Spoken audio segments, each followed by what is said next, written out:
નમસ્કાર મિત્રો, ફરી એકવાર તમારું સ્વાગત છે અમારી આ યુટ્યુબ ચેનલમાં. તો મિત્રો, આજે આપણે આ વિડીયોમાં ગુજરાત માધ્યમિક અને ઉચ્ચતર માધ્યમિક શિક્ષણ બોર્ડ ગાંધીનગર દ્વારા જે મિત્રો આજે કેટલી 25 તારીખ છે, 25 તારીખના રોજ જે પ્રશ્ન બેંક 1 એટલે કે વિજ્ઞાનનું જે વિજ્ઞાન વિષયનું પ્રશ્ન બેંક 1 લેવાનું છે તેનું આપણે ઓરિજિનલ પેપર સોલ્યુશન લઈને આવી ચૂક્યા છીએ. ધોરણ 9 રહેશે, તો સાહેબ તમારે અંત સુધી પૂરેપૂરું પેપર સોલ્યુશન જોવાનું રહેશે. તેમાં સમાવિષ્ટ પ્રકરણ કયું હતું? સમાવિષ્ટ પ્રકરણ હતું આપણી આસપાસમાં દ્રવ્ય. આપણી આસપાસમાં દ્રવ્ય એ સમાવિષ્ટ પ્રકરણ હતું.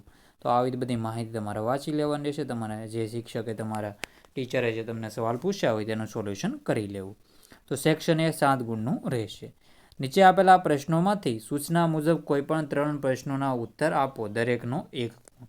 તેમાં જોઈએ તો નીચેના બહુવિકલ્પી પ્રશ્નો માટે આપેલા વિકલ્પમાંથી સાચો જવાબ પસંદ કરો. તો પહેલું છે, પ્રાચીન વિચારધારા મુજબ નીચેનામાંથી કયું પદાર્થનું વર્ગીકરણ નથી? તો પ્રાચીન વિચારધારા મુજબ નીચેનામાંથી કયું પદાર્થનું વર્ગીકરણ નથી? તેમાં હવા, પૃથ્વી, આકાશ કે છોડ? તેમાં આપણો આન્સર શું રહેશે? એમાં આપણો આન્સર રહેશે છોડ આન્સર રહેશે.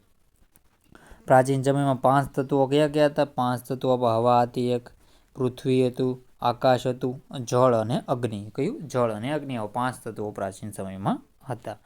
તો આપણે આગળ વધી જઈએ. આગળનો ક્વેશ્ચન, બીજા નંબરનો ક્વેશ્ચન છે 298 કેલ્વિન તાપમાને પાણીની ભૌતિક સ્થિતિ શું છે? તો આપણે જોઈએ તો 0 સેલ્સિયસ. તમને સમજાવું, આ 0 સેલ્સિયસ હોય તો 0 સેલ્સિયસ એટલે કે 273 કેલ્વિન. તો આવી રીતે 0 સેલ્સિયસ 273 કેલ્વિન. તો 0 સેલ્સિયસ બરફ હોય. પછી આપણે પાણીનું સ્વરૂપ થવા મળે તો એનો જવાબ આવશે પ્રવાહી જવાબ આવશે. અને આમાં 100 નાખી દો, 373 કેલ્વિન આપણે 100 સેલ્સિયસ નાખી દો એટલે કે એ પ્રવાહી અવસ્થાનું વાયુ અવસ્થામાં રૂપાંતર થવાની શરૂઆત થઈ જાય છે. તો એમાં આપણો જવાબ શું આવશે? એમાં આપણો જવાબ આવશે પ્રવાહી અવસ્થા. તો અહીંયા જવાબ આવશે પ્રવાહી. નીચેનામાંથી કઈ ક્રિયા પદાર્થને વાયુમાંથી ઘન સ્થિતિમાં રૂપાંતરિત કરી શકે છે? તો વાયુમાંથી ઘન સ્થિતિમાં તો નિક્ષેપણ આન્સર રહેશે. શું આન્સર રહેશે? નિક્ષેપણ. પછી છે ચોથા નંબરનો ક્વેશ્ચન, નીચેનામાંથી કયો દબાણનો એકમ છે? તો દબાણનો એકમ પાસ્કલ રહેશે. તો આન્સર શું રહેશે? દબાણનો એકમ છે એ પાસ્કલ રહેશે. તો આન્સર રહેશે પાસ્કલ. શું આન્સર રહેશે? પાસ્કલ એનો આન્સર રહેશે. તો સારી રીતે પાસ્કલનો આન્સર જોઈ લો. આગળના ક્વેશ્ચન જોઈ લઈએ હવે. 5મા નંબરનો ક્વેશ્ચન છે, નીચેનામાંથી કયું કાર્બન ડાયોક્સાઇડનું ઘન સ્વરૂપ કહેવાય છે? તો નીચેનામાંથી કયું છે કાર્બન ડાયોક્સાઇડનું ઘન સ્વરૂપ કહેવાય છે? તેમાં આપણો આન્સર રહેશે સૂકો બરફ. શું છે? સૂકો બરફ છે એ કાર્બન ડાયોક્સાઇડનું ઘન સ્વરૂપ રહેશે. તો આન્સર રહેશે સૂકો બરફ. શું આન્સર રહેશે? સૂકો બરફ. તો મિત્રો, આપણે વિડીયોમાં આગળ વધતા પહેલાં હું તમને મારી બીજી યુટ્યુબ ચેનલ વિશેની માહિતી આપી દઉં. તો મિત્રો, આપણી આ બીજી ચેનલ છે હેરીબારિયા ચેનલનું નામ છે. તો આ ચેનલને પણ તમારે સબસ્ક્રાઈબ કરી લેવાની રહેશે અને બેલ આઇકન પણ દબાવી લેવાનું રહેશે, કારણ કે આપણે આ ચેનલ પર અપડેટ આપતા રહીશું. અને આ ચેનલ પર આપણે વ્લોગના વિડીયો મૂકીએ છીએ. તો આ ચેનલના વિડીયો પણ તમારે સાહિત્ય જો સારા લાગે ને જોઈ લેવા. અને આની લિંક છે તેને ડિસ્ક્રિપ્શનમાં મળી જશે અને અબાઉટમાં પણ આપણે પિન કરી દઈશું અને કોમેન્ટ બોક્સમાં પણ પિન કરી દઈશું. તો ત્યાંથી તમારે જોઈ લેવાની રહેશે. આ ચેનલને પણ સબસ્ક્રાઈબ કરી લેજો. અને 6000 સબસ્ક્રાઈબ જલ્દી આપણે જોઈએ તો 6 કે સબસ્ક્રાઈબર તમારે કરી લેવાના રહેશે. તો આપણે ફરીથી હવે વિડીયોમાં આગળ વધીએ. તો આપણે આગળ જોઈએ તો નીચેના પ્રશ્નો માટે સાચો વિકલ્પ પસંદ કરીને ખાલી જગ્યાઓ પૂરો.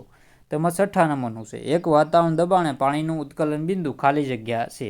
તો એક વાતાવરણ દબાણે પાણીનું ઉત્કલન બિંદુ ખાલી જગ્યા હોય છે. તો એમાં 100 સેલ્સિયસ જવાબ આવશે. કેટલો? 100 સેલ્સિયસ જવાબ આવશે. કદનો એકમ ખાલી જગ્યા એકમ છે તો ઘન મીટર, એટલે કે m/3 એટલે કે ઘન મીટર રહેશે. વજનનો એકમ ખાલી જગ્યા છે તો વજનનો એકમ ખાલી જગ્યા તો આમાં ન્યૂટન આપેલો છે, પાસ્કલ આપેલો છે, સેલ્સિયસ. તો આમાં તો આપણે જોઈએ તો વજનનો એકમ છે કિલોગ્રામ થાય છે. થોડીક આમાં મિસ્ટેક છે. પછી છે 9મા નંબરનો ક્વેશ્ચન, ખાલી જગ્યા પરિબળને કારણે બાષ્પીભવનનો દર વધતો નથી. તાપમાનનો વધારો, ક્ષેત્રફળનો વધારો કે તાપમાનનો ઘટાડો? તેમાં આપણો જવાબ શું રહેશે? એમાં આપણો જવાબ રહેશે તાપમાનના ઘટાડાથી છે ને આપણે જોઈએ તો બાષ્પીભવનનો દર વધતો નથી. તાપમાનનો વધારો થાય તો વધે ને ક્ષેત્રફળમાં વધારો થવાથી બાષ્પીભવનનો દર વધતો હોય છે. બરફનું ગલનબિંદુ તો 0 કેલ્વિન નો આવે, 0 સેલ્સિયસ તો 273 કેલ્વિન આવશે. 273 કેલ્વિન બરફનું ગલનબિંદુ છે. તો આન્સર આવી રીતે રહેશે. આગળના ક્વેશ્ચન છે, નીચેના પ્રશ્નો માટે સાચું કે ખોટું પસંદ કરો. 11મા નંબરનું છે, દ્રવ્ય સૂક્ષ્મ કણોથી બનેલું હોય છે. તો દ્રવ્ય છે એ સૂક્ષ્મ કણોથી બનેલું હોય છે. તેમાં આપણો આન્સર શું રહેશે? બિલકુલ સાચું છે. પછી છે, પદાર્થની અવસ્થાઓ પરસ્પર રૂપાંતરિત છે. તો બિલકુલ સાચું છે આ. પછી છે, ઘન પદાર્થોનું પ્રસરણ સૌથી વધુ હોય છે. તો વાયુ પદાર્થોનું આ ખોટું છે. તો આમાં જવાબ આવશે વાયુનું સૌથી વધારે પ્રસરણ થતું હોય છે. ઘનનું ગલનબિંદુ કણો વચ્ચેનું આકર્ષણ દર્શાવે છે. તો આપણે કણો વચ્ચે આકર્ષણ દર્શાવે છે. પ્રવાહીનો આકાર ચોક્કસ હોય છે. તો આ વિધાન બિલકુલ ખોટું છે. આકાર ચોક્કસ હોતો નથી. જેમ કે આપણે કોઈ પાત્ર હોય છે, આવી રીતે આ પાત્રમાં પાણી નાખીએ તો એના એ જેવો આકાર ધારણ કરી લે છે. પછી ગોળ પાત્ર આવું હોય તો ગોળ આકાર ધારણ કરી લે. તો એટલે આપણે જોઈએ તો એનો કોઈ આકાર નિશ્ચિત નથી. તો આવી રીતે તમારા આન્સર દેવાનો રહેશે. સાહિત્ય સાચું. પછી આપણે જોઈએ તો આ ખોટું છે, આ સાચું કહી શકાય, આ ખોટું રહેશે. પછી છે, નીચેના 10 પ્રશ્નોમાંથી કોઈપણ 2 પ્રશ્નોના ટૂંકમાં જવાબ આપો, દરેકના 2 ગુણ. તો દ્રવ્યના કણોની કોઈપણ 2 લાક્ષણિકતાઓ જણાવો. તો દ્રવ્યના કણોની કોઈપણ 2 લાક્ષણિકતા જણાવો. તો એનો આપણા પછી છે, ઘન પદાર્થના કોઈપણ 2 લાક્ષણિકતાઓ જણાવો. અને પછી આપણે જોઈએ તો ઘન અને પ્રવાહીના વચ્ચેના તફાવતના 2 મુદ્દા લખો. અને પ્રવાહી અને વાયુના વચ્ચેના તફાવતના 2 મુદ્દા લખો. તો આપણે આનો આન્સર હું તમને જણાવી દઉં છું. તો આ રહી દ્રવ્ય કણોની લાક્ષણિકતા. દ્રવ્યના કણોમાં કયા પ્રકારની લાક્ષણિકતાઓ હોય છે? તેમાં આપણે જોઈએ તો દ્રવ્યના કણો અતિ સૂક્ષ્મ હોય છે અને ચોક્કસ દળ ધરાવે છે. તો ઉપર પણ આપણે જોઈ લીધું, અને ચોક્કસ દળ ધરાવે છે. દ્રવ્યના કણો વચ્ચે ખાલી સ્થાનો અવકાશ રહેલા હોય છે. તેથી એક દ્રવ્ય બીજા દ્રવ્યમાં સરળતાથી મિશ્ર થઈ શકે. દ્રવ્યના કણો સતત ગતિશીલ હોય છે. એટલે કે આપણે જોઈએ તો દ્રવ્યના કણો ગતિજ ઉર્જા ધરાવે છે. તાપમાન વધતા કણોની ગતિજ ઉર્જા વધે છે. દ્રવ્યના કણો એકબીજાને આકર્ષે છે. તો આકર્ષણ આપણે જોઈએ તો ઘન અવસ્થાનું આપણે જોયું હતું.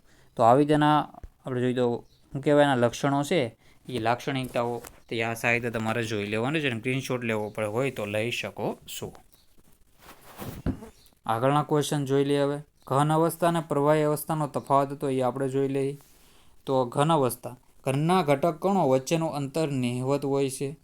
પ્રવાહી ઘટક કણો વચ્ચેનું અંતર ઘન કરતાં થોડું વધુ હોય છે. તેમાં આંતરઆણ્વિક બળ ઘણું જ પ્રબળ હોય છે, એ ઘન અવસ્થામાં. જ્યારે પ્રવાહી અવસ્થામાં તેમાં આંતરઆણ્વિક બળ ઘનની સાપેક્ષે ઓછું હોય છે. પછી છે, ઘનની સંકોચનીયતા ખૂબ ઓછી હોય છે, એ સંકોચી શકાતું નથી આને. પછી પ્રવાહીની સંકોચનીયતા થોડી વધુ હોય છે, એટલે ઘનથી થોડી વધુ હોય છે. ઘન દ્રઢ છે, જ્યારે પ્રવાહી છે તરલ છે. ચોક્કસ આકાર ધરાવે છે ઘન, જ્યારે ચોક્કસ આકાર ધરાવતા ને ઉપર આપણે ખરા ખોટામાં જોયું. તો ચોક્કસ આકાર ધરાવતા નથી. તો આ પ્રવાહી અને ઘન અવસ્થા વચ્ચેનો તફાવત છે. પછી આપણે આગળનો ક્વેશ્ચન છે, પ્રવાહી અવસ્થાના વાયુ અવસ્થા વચ્ચેનો તફાવત. આ પણ આપણો ક્વેશ્ચન હતો. તો એના પણ આપણે આન્સર જોઈ લઈએ. તેમાં જોઈએ તો પ્રવાહીના ઘટક કણો વચ્ચેનું અંતર થોડું વધુ હોય છે. તો પ્રવાહીના ઘટક કણો વચ્ચેનું અંતર થોડું વધુ હોય છે. વાયુના ઘટક કણો વચ્ચેનું અંતર ખૂબ જ વધુ હોય છે. પછી પ્રવાહી અવસ્થામાં તેમાં આંતરઆણ્વિક બળ નબળું હોય છે. તો આમાં હાવ નહિવત જ હોય, આમાં નબળું હોય છે. પ્રસરણ દર વાયુ કરતાં ઓછો હોય છે, અને પ્રસરણ દર પ્રવાહી કરતાં વધુ હોય છે. પ્રવાહી પદાર્થને નિશ્ચિત કદ હોય છે. તો આ આપણે જોઈએ તો નિશ્ચિત કદ તો કહી શકાય. નિશ્ચિત તો કદ હોય પણ આકાર ન હોય. વાયુ પદાર્થને નિશ્ચિત કદ હોતું નથી. તો આ આવી રીતે રહેશે. તો આવી તેનો તફાવત છે, જોઈ લેવું. પછી છે, ઘન અવસ્થામાં ગુણધર્મો લાક્ષણિકતાઓ જણાવો. તો ઘન અવસ્થાના ગુણધર્મો લાક્ષણિકતાઓ છે, આનો આન્સર છે. તો ઘન પદાર્થને ચોક્કસ આકાર, કદ અને સીમા હોય છે. ઘન પદાર્થ પર બાહ્ય દબાણની ખાસ અસર થતી નથી, તેથી તેને સંકોચન પામતા નથી, અદબનીય છે. ઘન પદાર્થ તરલ હોતા નથી, આથી વહી શકતા નથી. બાહ્ય બળ લગાડવાથી ઘન પદાર્થ તૂટી શકે છે, પરંતુ તેમના આકારમાં ફેરફાર થવો મુશ્કેલ છે, આથી જ તેઓ દ્રઢ હોય છે. સ્પંજ વાદળી આપણે દબાવી શકીએ છીએ, કારણ કે તેના ઘટક કણો વચ્ચેમાં રહેલી જગ્યાઓમાં હવા બહાર નીકળી જાય છે. પરંતુ અવસ્થા બદલાતી નથી. પછી આ વ્યાખ્યાઓ છે, તો આનો આન્સર પણ તમે સાહિત્ય જોઈ લો. ધીરે ધીરે સ્ક્રોલ કરું છું. ગલન ગુપ્ત ઉષ્માની વ્યાખ્યા પણ જોઈ લેવી. એની વ્યાખ્યા આપેલી છે આપણા ઓલામાં, તો આ પણ જોઈ લેવી. પછી ઉત્કલન બિંદુની વ્યાખ્યા છે અને ગલન બિંદુની પણ તમને પુસ્તકમાંથી મળી જશે. આ બંને જોઈ લો.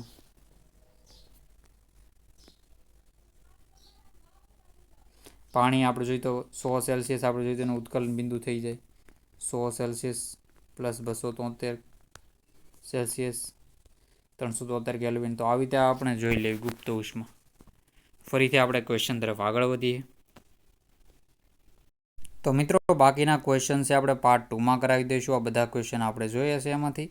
તો પાર્ટ 2માં આપણે બીજા ક્વેશ્ચન કરાવી દઈશું. તો તમારે પાર્ટ 2નો ઇંતજાર કરવાનો રહેશે. પાર્ટ 2 એટલે કે ભાગ 2માં આપણે કરાવી દઈશું. તો મિત્રો આ વિડીયોનો એન્ડ કરીએ છીએ. જય હિન્દ, જય ભારત.